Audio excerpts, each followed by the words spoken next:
Well, today we will take up the fourth paragraph, if I'm right. 1, 2, 3, 4. Yeah, fourth paragraph of this chapter 6. The Mahashakti, the universal mother, works out whatever is transmitted by her transcendent consciousness from the Supreme and enters into the worlds that she has made. Her presence fills and supports them with the divine spirit and the divine all-sustaining force and delight, without which they could not exist. That which we call nature or Prakriti is only her most outward executive aspect. She marshals and arranges the harmony of her forces and processes, impels the operations of nature, and moves among them secret or manifest in all that can be seen or experienced or put into motion of life. Each of the worlds is nothing but one play of the Mahashakti, of that system of worlds or universe, who is there as the cosmic soul and personality of the Transcendent Mother. Each is something that she has seen in her vision, gathered into her heart of beauty and power, and created in her Ananda. Well, as you can see, Sri Aurobindo is now going to take us through the universal aspect of the Mother. In the previous paragraphs, we have seen the transcendental aspect. And now we come to the universal.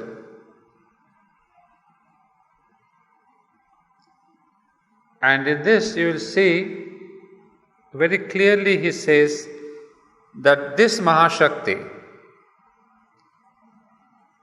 if you remember the original, he calls the original transcendent Shakti is the transcendent level. In Sanskrit we would call as the Adya Shakti or Aditi. But then the same Supreme Divine Mother on the universal level, she is called Mahashakti. So he calls her the Mahashakti, and she works out whatever is transmitted. That's an important word. Transmitted by her transcendent consciousness from the Supreme. So she is not different from the Transcendent Mother.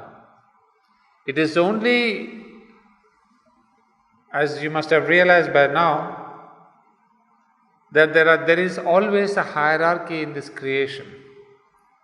We have discussed this in the plan of the descent of consciousness, that how the consciousness descends through different levels. So too the divine has this triple poise, the transcendent, the universal, the individual. And we have discussed many a time that these different poises are important for the sake of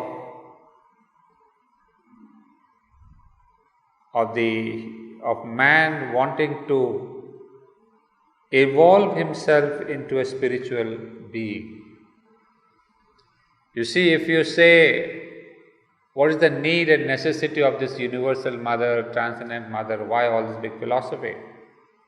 Isn't God sufficient? We have called him God in all the religions, and why is Indian philosophy or Sri Aurobindo bringing these concepts of the different hierarchy? Isn't it becoming more complex, complicated, even confusing sometimes, I can imagine. But in one of our letters, just I read today, where he says, for the sake of sadhana, this clarity is required. You see, otherwise one may get stuck on a level of consciousness and think that to be the highest level of consciousness and not proceed further in the realization. This happened to Sri Aurobindo himself. You see, because he had this knowledge that there is something beyond nirvana, that even when he got this experience of nirvana in Baroda, he said this is not the end of spiritual experience. There is a beyond. And that question of there is a beyond is that's quite the characteristic of Sri Aurobindo's own yoga. He always felt there is a beyond. So in sadhana it is very important. Otherwise many people and a lot of sadhaks and sannyasins and yogis, they may realize some kind of an intermediary zone of peace or silence or a great devotion and see the vision of their deity, and that could be the end of the journey of spiritual realization. But if we have this kind of a clarity, Sri Aurobindo tells us, then it helps us to have a clear picture and say, no, this realization that I've had is more the subliminal, is not yet the psychic, because the psychic speeches are different. So there is always a greater pursuit to go beyond. So in Indian philosophy and in Sri Aurobindo, we have this kind of a hierarchy to really tell us that first it is the individual divine, the indwelling spirit, as we say, or the soul or the psychic being, that you realize that. You realize what is within, the deepest part of you, the psychic being. But most people, again as I said, think that's the end of the spiritual journey. We have seen a lot of people saying, oh, I have visions of God, God has spoken to me, I know I've seen great light, and there are innumerable kinds of experiences of the psychic being, both in the West and in the East. There's no dearth of experiences. People, according to their own cultural milieu, have described these visions. But this could be only the psychic realization. But then Sri Aurobindo notes somewhere the danger of having only the psychic realization is that you tend to withdraw from this world. You enjoy the beatitudes of your inner peace, of inner ananda, inner beauty, and you don't feel that you would like to connect yourself with the world. So you withdraw, you become a yogi, you become a sannyasin, you go to a monastery, you go to an ashram, and the outer world is left. So he says we have to have the next step of realization, what he calls, most of you know that word, spiritualization. So in this question of psychicization and then the spiritualization, there is the descent of the higher consciousness, higher forces, higher godheads, and then they work through you to work for the welfare of humanity, of society, of mankind, of earth itself. So in spiritualization, you are not allowed to be your own individual, although realized, enlightened spiritual being. You have to work and connect yourself with the world. So if this is a knowledge if we have, it helps us saying, oh, I've had my psychic being fine, I feel very good, I would like to go to the forest and sit quiet, I would like to be near Matsamantha, meditate all through. But that is only the beginning. And Sri Aurobindo in the Life Divine, chapter 23, he is very clear. He said, there is an innate danger in exclusive psychicization. So this who would know? One who has gone beyond psychicization and gone into spiritualization. So Sri Aurobindo says that's important. And this is a knowledge, if a sadhak of integral yoga knows, is good. So he will not be a recluse, he will not be a saint and a sannyasin rejecting the world.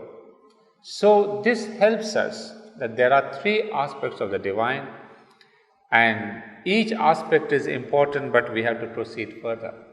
So coming to this aspect of the universal mother, what she does is only works out whatever is transmitted by her transcendent consciousness. So, as I think, if you remember, we had done this in detail, how on the transcendent level we have the Brahman and the Maya, the universal level we have Ishvara and Ishwari, on the individual level we have the Purusha and Prakriti. But it's the same divine, there's no difference, but there are three different levels of contact, of approach. You see, somebody can be a teacher in the class, so he has a different personality, projecting himself. But when he goes home, he's a father or a husband or a son, he has a different personality. But a personality vis-a-vis the world, vis-a-vis the others. But he remains the same. But he projects a different aspect for the sake of the relations. Similarly, the divine too has different aspects and projects himself differently in order to connect with the world. Right. So the mother says here, the universal mother, she only transmits. The word transmit is important, as I said, because she doesn't take decisions independently of her own higher self. There's always the transcendent mother who has, as we saw in the previous paragraph, who brings forth the supreme into manifestation. What this transcendent mother wants, the universal mother says, I will execute it. So it's the same decision transmitted and executed by the universal mother. And enters into the worlds that she has made. There is in Sanskrit terminology, again to confuse you a little more. I've done enough by now, I think. You see, but one thing, I tell you all these things because India is extremely rich in the spiritual analysis. Each one has gone his own way, each school of thought, each rishi. But what we find is that there's a tremendous commonality in all this, because after all the spiritual milestones are the same. You approach it differently, you have a different name, but the milestones remain the same. For example, this universal mother, in the Upanishadic language we call it as Virat Purusha. In the Upanishads we have again the same three levels.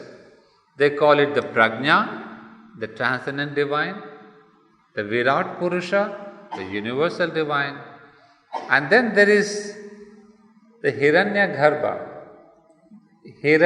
Garbha, that means the golden embryo. Now that's a new word that has not come directly in Sri Aurobindo, but Sri Aurobindo links it. You see, Virat Purusha is this universal world which is more, I suppose, connected with the Purusha, what we said, the Purusha Prakriti, the outer world. Virat means the immense, the cosmic level. So they say Virat Purusha is this exactly what we see around, nature. And then there is the Hiranya Garbha. Hiranya is the gold, Garbha is the womb. So this is the Hiranya Garbha, or the womb of all the planes of existence that are there beyond the earth. You see the same thing, like we have universal, there they have the same word Virat. Hiranya Garbha, Virat is what coincides with Sri Aurobindo's Purusha and Prakriti. So, but you see the same thing, Virat Purusha, Hiranya Garbha and Prajna. So the hierarchy of the triple poise is always there, be it Aurobindonian, be it Upanishadic, be it Vedantic, be it Gita, because ultimately the experience of the divine is one. According to times, according to the necessity of human evolution, the great yogis, they describe it differently to suit the evolutionary purpose. It is not the question of somebody knows more or the other person who has come later knows much more than the previous person. Well, I'm referring to a debate that was there. I forget the name of the person, but if somebody here remembers, you can tell me. There was a long debate between that gentleman who was a Christian father in south of Kerala and Amal Kiran. A book has been brought out, I forget his name. Do you remember that? No, I have the book. Yeah, the book, yeah, just I forget. In fact, they argue up and down, there's a lot of letter writing, and they do that really on the mental level, and Amal is very good on that, taking up mental cudgels, However, the argument was that Jesus Christ knew about the physical transformation. He knew about supermind. So it's purely because you want to show your own avatar, the person in whom you believe as an avatar, incarnation of God, that he knew about transformation, about supermind and all that, so there's nothing new in Sri Aurobindo. So you see how people want to say, oh, my Guru, my Lord also knew about it. Sri Aurobindo is not the latest. So that kind of a tone, So Amal Kiran had to argue a lot. And there he explains in the light of Sri Aurobindo that it is not that we say one avatar is greater than another avatar. There's a comparison between two avatars. Sri Krishna would not say, oh, Sri Aurobindo, you are greater than me because you have got the supermind. There's no question, it's only human mind. So we want to say all the Sri Aurobindo has done, Jesus Christ knew about that. It would be wrong. The right understanding, as Sri Aurobindo explains and Amal Kiran emphasizes in his own way, is that evolution is like a ladder. Each step in the ladder is important, relevant for its own time. If Christ had spoken about the supermind, it would have been irrelevant. Because the society was not ready, the human mind was not ready, it was not yet that subtle to understand the subtlety of philosophy. It was a different kind of social human mind.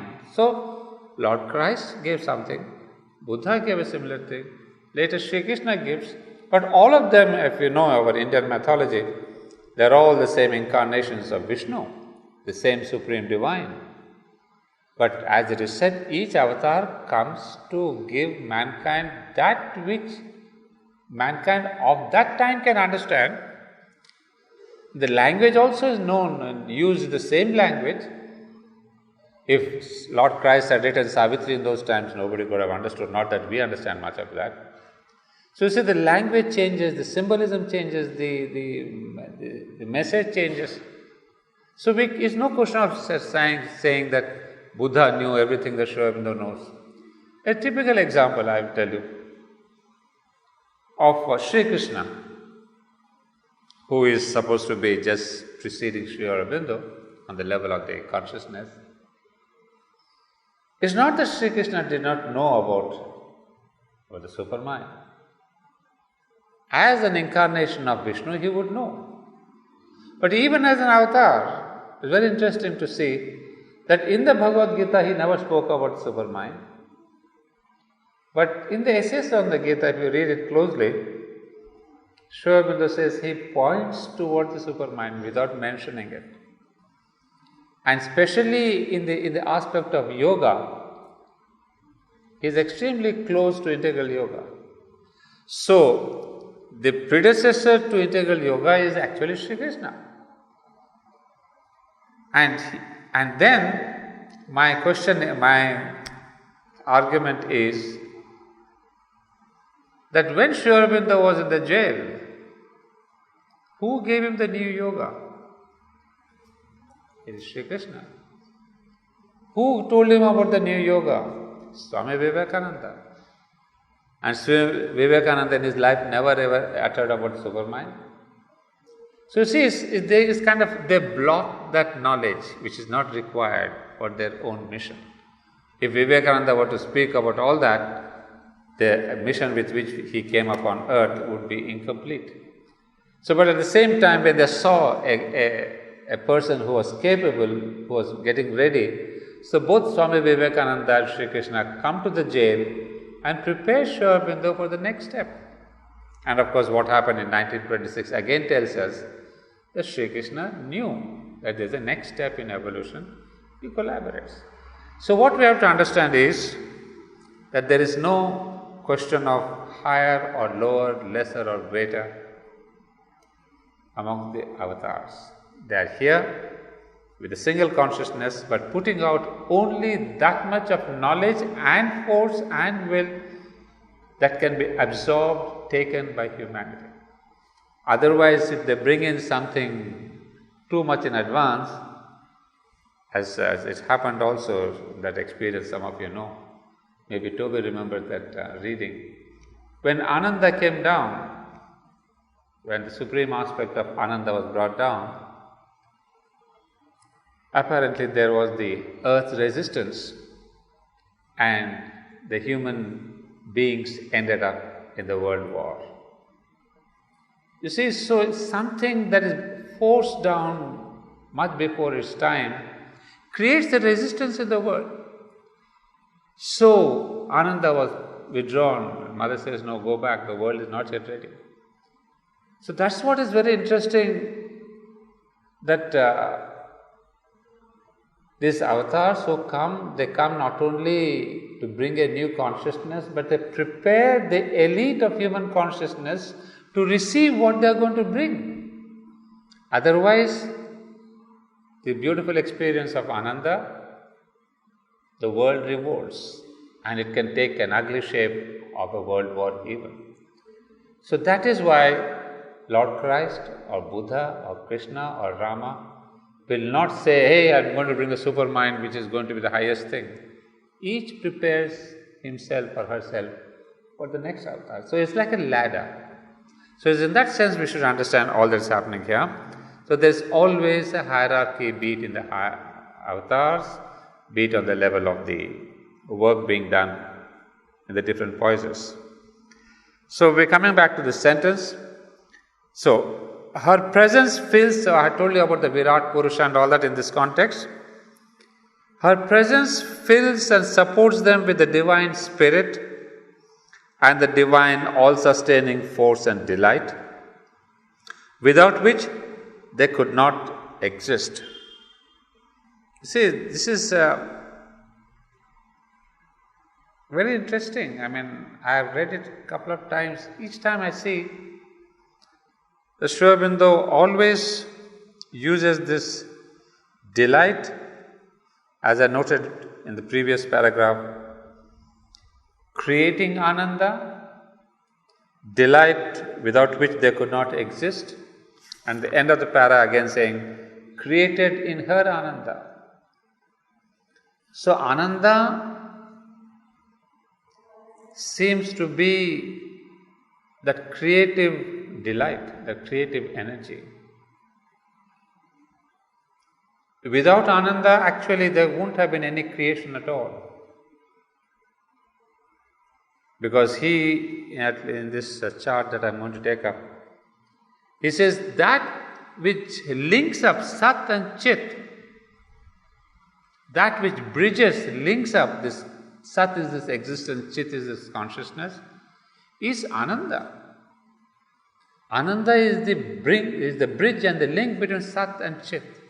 So this whole manifestation takes place because of Ananda, because of the joy of creation. And therefore we see everywhere, whenever there is a question of delight or Ananda or the bliss, we see that aspect of creativity. And so here is saying that the universal Mother supports them, all these worlds that she has made, with the divine spirit and the divine all-sustaining force and delight, without which they could not exist. Now that which we call nature or Prakriti is only her most outward executive aspect. She marshals and arranges the harmony of her forces and processes, impels the operations of nature, and moves among them secret or manifest in all that can be seen or experienced or put into motion of life. Well, this idea you should be able to understand now if you remember what we did in one of the classes when I explained about Brahman and Maya, which were described as conceptively creative. Remember these words? Conceptively creative. That means on that transcendent level of Brahman and Maya, the creation takes place on the level of conception. It's a concept. It's not yet become a material, physical reality.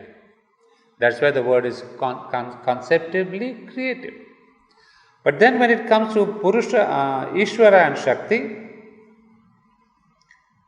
and Purusha and Prakriti, that's what we see here, he calls them as dynamically executive.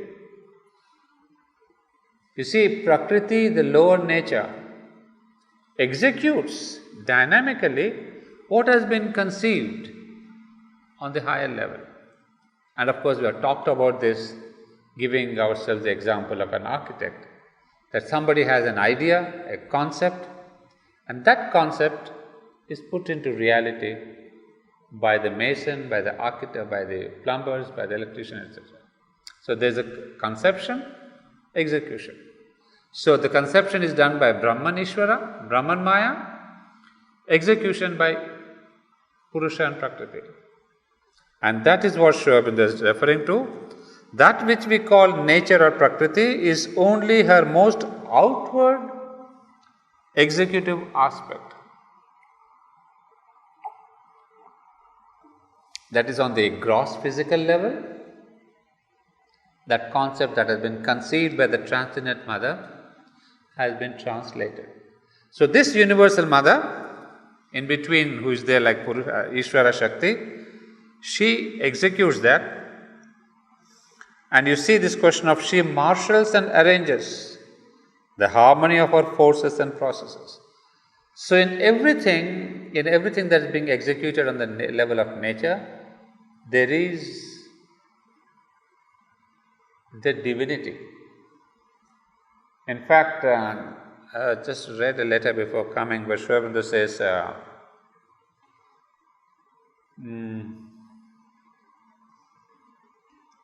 that do not think that this executive nature, executing capacity, the executive aspect of the divine, it's just, that nature is going on her own way and there's the energy that's flowing, the creations are coming, species are being brought in and withdrawn. It is not that it is rolling on automatically. There is this living divinity behind this nature, who is really planning, controlling, as she puts it, marshalling, arranging everything. We, in our human limitations, we can't understand the divine plan. We see only the moment, and then we have reactions about that. We like it, we reject it. But one who has the total vision, he says, is a different understanding. So she is the person, the Universal Mother, who impels the operations of nature. So each of the worlds is nothing but one play of the Mahashakti. I think I told you about the worlds in our last class, that there is not one universe, but there are many universes. And Sri Aurobindo says they are, to read it out again, there were perhaps many worlds created in an absolutely different way from this, our universe.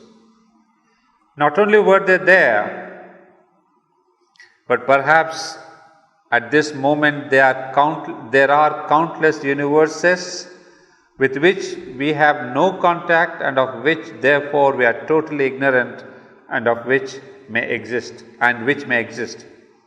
That is Mother's Collected Works, Volume 7, page 157. So these are the worlds in which the Mahashakti has at play. So nothing but one play of the Mahashakti of that system of worlds or universe, who is there as the cosmic soul and personality of the Transcendent Mother. Each is something that she has seen in her vision, gathered into her heart of beauty and power, and created in her Ananda. So, this is that Virat Rupa, this is that universal Mother, who is again on the level of controlling, marshalling. In fact, we will see this aspect very much in Maheshwari. That Maheshwari aspect is the one who makes the blueprint, who plans, who really, she has this, as it says, marshalling or arranging. So she has that universal vision, that's Maheshwari. But here, we have only one aspect here, the universal. Now this was comparatively an easier paragraph, but the fifth one is going to knock us down a little more once again. There's a lot of metaphysics there. I take up the fifth para. But there are many planes of a creation, many steps of the divine Shakti. At the summit of this manifestation, of which we are a part, there are worlds of infinite existence, consciousness, force, and bliss, over which the Mother stands as the unveiled eternal power. All beings there live and move in an ineffable completeness and unalterable oneness, because she carries them safe in her arms forever. Well, let me stop at this, because after that there's a second thought, a new thought that comes in. So, but there are many planes of our creation. You see, this is what I was telling you, we call that the Hiranyagarbha, the golden embryo. That is the aspect of the Lord which really creates these worlds.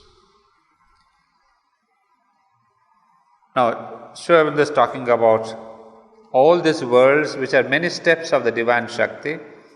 Now, at the summit of this manifestation of which we are a part, there are worlds of infinite existence, consciousness, force, and bliss.